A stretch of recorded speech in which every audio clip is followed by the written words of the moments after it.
Hello everyone, कैसे हो सभी लोग। आई होप आप लोग अच्छे होंगे। मैं हूँ प्रकाश टेम्बुर्ने एंड स्वागत करता हूँ सभी का हमारे यूट्यूब चैनल पर। तो जैसे कि आपको पता है कि हम जो है क्लास 10 का जो है साइंस एंड टेक्नोलॉजी पार्ट 1 जो सब्जेक्ट है वो हम पढ़ा रहे थे।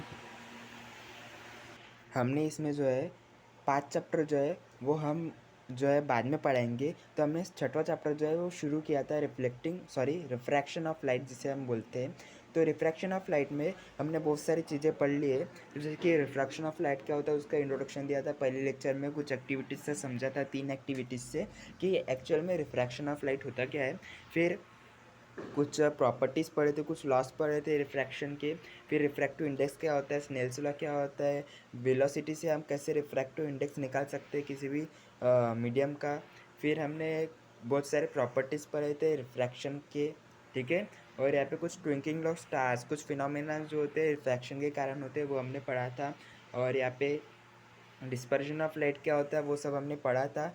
हमारे जो प्रीवियस 3 लेक्चर वीडियो से उसमें हमने अच्छे से ये सब चीज़ें कवर कर रखी है। तो आज का ये जो लेक्चर वीडियो है इसमें हम पार्शियल और टोटल इंटरनल रिफ्लेक्शन के बारे में पढ़ने वाले हैं। तो चलिए शुरू करते हैं। तो यहाँ पे एक वाटर और एक एयर जो है ये 2 मीडियम माने गए और उसके हेल्प से जो है ना पार्शियल और टोटल इंटरनल रिफ्लेक्शन उसे जो है मैं आपको जो है ना इलस्ट्रेट करूँगा और उसे आपको समझाऊँगा, ठीक है। तो यहाँ पे जब लाइट रेज जो होती है ना वो इंटर करती है रेयरर मीडियम से डेंसर मीडियम में, तो वो पार्शियली रिफ्लेक्ट हो जाती है और जो कुछ पार्ट जो होता है वो रिफ्रैक्ट हो जाता है। मतलब यहाँ पे वाटर से लाइट में जो है वाटर से एयर में जो है लाइट चली जाती है। हमारा वाटर कौन सा है, डेंसर मीडियम है क्योंकि उसकी डेंसिटी ज़्यादा है, और हमारा एयर क्या है, रेयरर मीडियम है क्योंकि उसकी डेंसिटी कम है। तो जब भी जो है ना हमारे लाइट रेज जो होते हैं ना वाटर से जब वो एयर में जाते हैं तो कुछ पार्ट जो होता है वो रिफ्लेक्ट हो जाता है और कुछ पार्ट जो होता है वो रिफ्रैक्ट हो जाता है, मतलब एयर के अंदर चले जाता है, ठीक है। और कुछ पार्ट जब रिफ्लेक्ट होता है ना वो वापस से डेंसर मीडियम में आ जाता है, मतलब हमारा यहाँ पे वाटर है डेंसर मीडियम तो वहाँ पे आ जाता है as per the laws of reflection. और इसी को ही हम क्या बोलते हैं, पार्शियल रिफ्लेक्शन बोलते हैं। पार्शियल रिफ्लेक्शन मतलब क्या, पूरा रिफ्लेक्शन नहीं हो रहा है, बस कुछ लाइट के जो पार्ट्स होते हैं सिर्फ उस वही जो है रिफ्लेक्ट कर रहे हैं। पूरा जो है वहाँ पे रिफ्लेक्शन नहीं हो रहा है, सिर्फ कुछ ही रिफ्लेक्शन हो रहा है, कुछ ही लाइट रेज का रिफ्लेक्शन हो रहा है, ठीक है।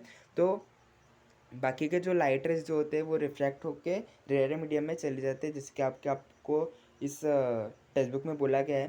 तो जब लाइट जो होते हैं ना वो डेंसर मीडियम से रेयर मीडियम में जाती है तो वो आपको पता है कि हमने पढ़ा है कि वो नॉर्मल से अवे चली जाती है, ठीक है। हमने ये सब चीज़ें पढ़ी हुई है हमारे प्रीवियस लेक्चर वीडियोस में। अगर आपको वो देखना है तो आप सर्च कर सकते हो, अगर आपने देखी है तो अच्छी बात है, आपको ये बात जो है जो मैंने आपको अभी बताई वो समझ में आ गई होंगी। तो यहाँ पे जो एंगल ऑफ इंसिडेंस जो होगा, यहाँ पे जो है रिफ्रैक्शन हो रहा है, मतलब यहाँ पे डेंसर से रेयरर में जा रहा है, मतलब नॉर्मल से दूर जा रहा है। तो यहाँ पे जो एंगल ऑफ इंसिडेंस जो होगा वो एंगल ऑफ रिफ्रैक्शन से छोटा होगा, ठीक है। तो यहाँ पे वही चीज़ यहाँ पे दिखाया गया है इस डायग्राम 6.9, ये जो फिगर है उसके लेफ्ट साइड में दिखाया गया है वही चीज़। अगर हम जो है ना आई को इंक्रीज करेंगे तो आर भी इंक्रीज होगा स्नेल्स लॉ के हिसाब से, क्योंकि साइन अपॉन साइन आर ये जो रेशियो है वो हमेशा कांस्टेंट होता है, ठीक है। तो यहाँ पे रिफ्रैक्टिव इंडेक्स जो होता है वो कांस्टेंट होता है, तो अगर यहाँ पे साइन आई की वैल्यू अगर बढ़ रही है तो साइन आर भी बढ़ेगा, बरोबर है।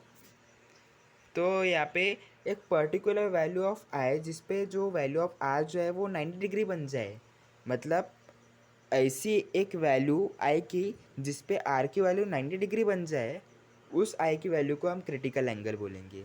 It's nothing but critical angle.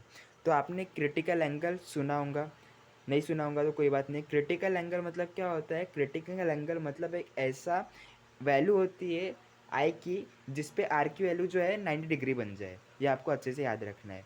तो for angle of incidence larger than critical angle, यहाँ पे जो एंगल ऑफ रिफ्रैक्शन जो होगा वो 90 से बड़ा होगा। सिंपल सी बात है, अगर आई की वैल्यू क्रिटिकल एंगल से बढ़ रही है तो आर की वैल्यू 90 से बढ़ेंगी। जब आई की वैल्यू क्या थी, क्रिटिकल एंगल थी, तब आर की वैल्यू 90 डिग्री थी। अगर जब आई की वैल्यू क्रिटिकल एंगल से ज़्यादा बढ़ेंगी तो आर की वैल्यू भी 90 डिग्री से ज़्यादा बढ़ेंगी, ठीक है। तो जब 90 डिग्री से ज़्यादा बढ़ेंगी आर की वैल्यू, तो ये जो रेज जो होते हैं वो वापस से डेंसर मीडियम में आ जाएंगी। मतलब यहाँ पे कुछ भी रिफ्रैक्शन नहीं हो रहा है, यहाँ पे पूरा रिफ्लेक्शन हो गया है। ठीक है, जैसे कि आपको यहाँ पे फिगर के राइट साइड में दिखाया गया है, यहाँ पे क्रिटिकल एंगल से बड़ा जो है, अगर हमारा आई बन गया तो यहाँ पे आर की वैल्यू 90 से ज़्यादा बढ़ जाएंगी और पूरे के पूरे लाइटर्स जो है वो हमारे डेंसर मीडियम मतलब यहाँ पे वाटर के अंदर आ जाएंगी। ठीक है, वो यहाँ पे बोला गया है। तो यहाँ पे जो लाइट रेज जो होंगी वो वापस से रिफ्लेक्ट हो जाएंगी डेंसर मीडियम में, और इसी को ही हम क्या बोलते हैं, टोटल इंटरनल रिफ्लेक्शन बोलते हैं। टोटल इंटरनल रिफ्लेक्शन मतलब यहाँ पे पूरे के पूरी लाइट रेज जो है उसका रिफ्लेक्शन हो गया है, रिफ्रैक्शन कुछ भी नहीं हुआ है। और यहाँ पे पार्शियल इंटरनल रिफ्लेक्शन मतलब क्या, वो जो लाइट रेज का कुछ रिफ्लेक्शन हुआ है और कुछ रिफ्रैक्शन हुआ है। ठीक है, और यहाँ पे वी कैन डिटरमाइन, हम जो है क्रिटिकल एंगल की वैल्यू डिटरमाइन कर सकते हैं। कैसे कर सकते हैं वो यहाँ पे बताया गया है। तो यहाँ पे हमारा सेकेंड मीडियम क्या है, वाटर है, और फर्स्ट मीडियम क्या है, एयर है। ठीक है, इसको ध्यान में रखना है क्योंकि अभी ये हमें काम में पड़ेगा। तो यहाँ पे हमें यहाँ पे एन बोला है। एन मतलब क्या होता है, रिफ्रैक्टिव इंडेक्स होता है। अब यहाँ पे रिफ्रैक्टिव इंडेक्स किसका है, यहाँ पे राइट साइड में 2 है, मतलब सेकेंड मीडियम का रिफ्रैक्टिव इंडेक्स है फर्स्ट मीडियम के हिसाब से, क्योंकि 1 सामने लिखा है। तो यहाँ पे सेकेंड मीडियम हमारा वाटर है, मतलब वाटर का रिफ्रैक्टिव इंडेक्स क्या है, एयर के अकॉर्डिंग में, विथ रिस्पेक्ट टू एयर, वो यहाँ पे बोला गया है। तो हम यहाँ पे स्नेल्स लॉ लगाएंगे, sine upon sine R. Sine R हमारा क्या है, क्रिटिकल एंगल है, और आर क्या है, हमारा 90 डिग्री है। ठीक है, तो यहाँ पे आपको एक चीज़ तो पता होंगे कि साइन 90 डिग्री हमारा 1 होता है, हमने ट्रिग्नोमेट्री में पढ़ा है। अगर पढ़ा नहीं तो कोई बात नहीं, आप पढ़ लूँगे। मैथ्स 2 जो है उसका एक चैप्टर है, 6वां चैप्टर है ट्रिग्नोमेट्री। उसमें आपको जो है ना ऐसी बहुत सारी चीज़ें पढ़ने को मिलेंगी अगर आपने पढ़ा नहीं है तो। ठीक है, पढ़ा है तो अच्छी बात है, आपको पता होगा साइन 90 की वैल्यू 1 होती है। तो यहाँ पे साइन आई की वैल्यू क्रिटिकल एंगल थी, और यहाँ पे अपॉन साइन 90 मतलब 1। अभी 1 है, मतलब यहाँ पे 1 हट जाएगा। ठीक है, 1 हट जाएगा तो यहाँ पे रिफ्रैक्टिव इंडेक्स क्या हो जाएगा, refractive index equals to sine i हो जाएगा। मतलब क्रिटिकल एंगल की वैल्यू जो है वो हमारे रिफ्रैक्टिव इंडेक्स के बराबर आ जाएंगी। किसके रिफ्रैक्टिव इंडेक्स, वाटर के रिफ्रैक्टिव इंडेक्स के बराबर आ जाएंगी विद रिस्पेक्ट टू एयर। ठीक है, वही यहाँ पे बोला गया है।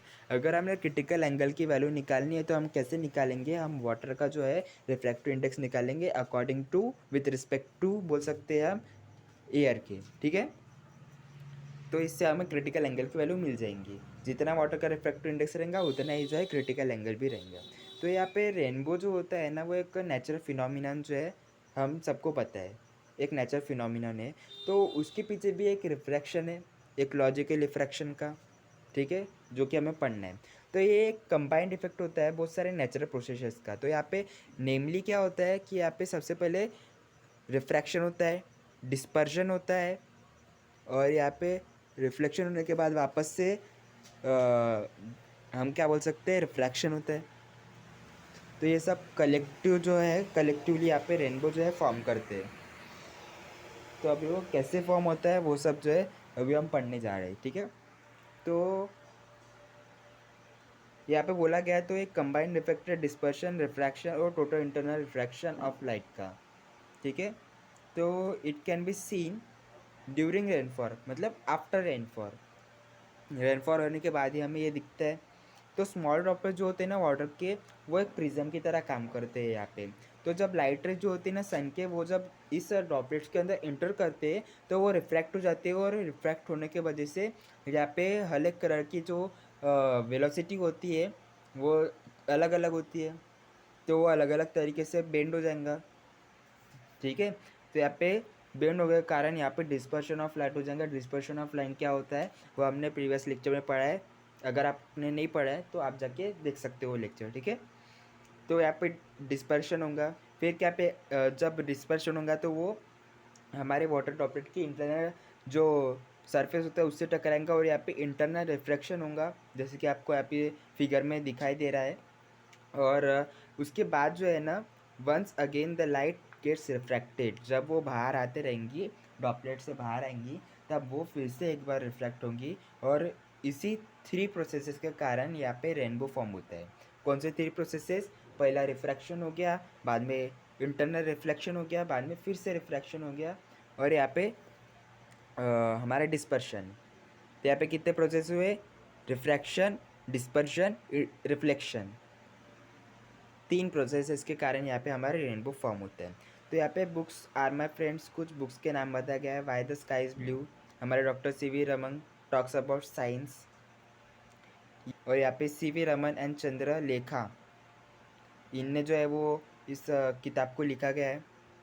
और ऑप्टिक्स जो होते हैं ना, प्रिंसिपल ऑफ एप्लीकेशंस, इसे किसने लिखा है, के शर्मा ने लिखा है। और theoretical concept of physics, M S. Longair की है। तो ये आप पढ़ सकते हो अगर आपको एक्स्ट्रा नॉलेज चाहिए तो यहाँ पे कुछ सम फन की चीज़ें दी गई है।